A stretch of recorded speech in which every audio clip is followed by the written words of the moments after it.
திருச்செந்தூர் சுப்பிரமணிய சுவாமி கோவிலில் மாசி திருவிழாவை முன்னிட்டு யானைகள் மீது கொடிப்பட்ட ஊர்வலம் நடந்தது.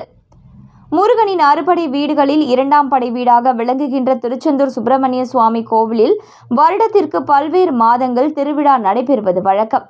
குறிப்பாக தைப்பூசம், மாசி திருவிழா, பங்குனி உத்திரம் உட்பட பல்வேறு திருவிழாக்கள் நடைபெறும்.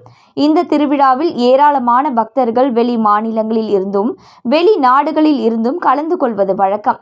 இந்த நிலையில் நாளைய தினம் திருச்செந்தூர் சுப்பிரமணிய சுவாமி கோவிலில் மாசி திருவிழா கொடியேற்றத்துடன் தொடங்க உள்ளது. நாளை காலை 5 மணி முதல் 5:30 மணிக்குள் கொடியேற்ற நிகழ்வு நடைபெறுகிறது. தொடர்ந்து 12 தினங்கள் நடைபெறும் இந்த மாசி திருவிழா வைபவத்தில் தேரோட்டம், தெப்ப உற்சவம் நடைபெற உள்ளது. இந்த நிலையில் மாசி திருவிழாவை முன்னிட்டு இன்று கொடிப்பட்ட ஊர்வலம் நடந்தது. இதற்காக கோவில் யானை தெய்வானை மீது கொடி ஊர்வலமாக எடுத்து வரப்பட்டு முக்கிய வீதிகள் வழியாக கோவில் முன்பு வந்தடைந்தது. தொடர்ந்து கோவில் முன்புள்ள மண்டபத்துக்கு வந்த தெய்வானை யானை மீது இருந்த கொடி கோவிலுக்குள் கொண்டு செல்லப்பட்டது. அதன்பின் கோவில் யானை தெய்வானைக்கு பக்தர்கள் பழங்கள் கொடுத்து மகிழ்ந்தனர். யாரும் எதிர்பார்க்காத நேரத்தில் யானை தெய்வானை முழங்காலிட்டு தனது தும்பிக்கையை தூக்கி முருகனை வணங்கியது. இதை அங்கிருந்தவர்கள் ஆச்சரியத்தோடு பார்த்தனர். நாளை காலை சரியாக 5 மணி முதல் 5:30 மணிக்குள் கொடியேற்ற நிகழ்வு நடைபெற உள்ளது.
சூப்பர்.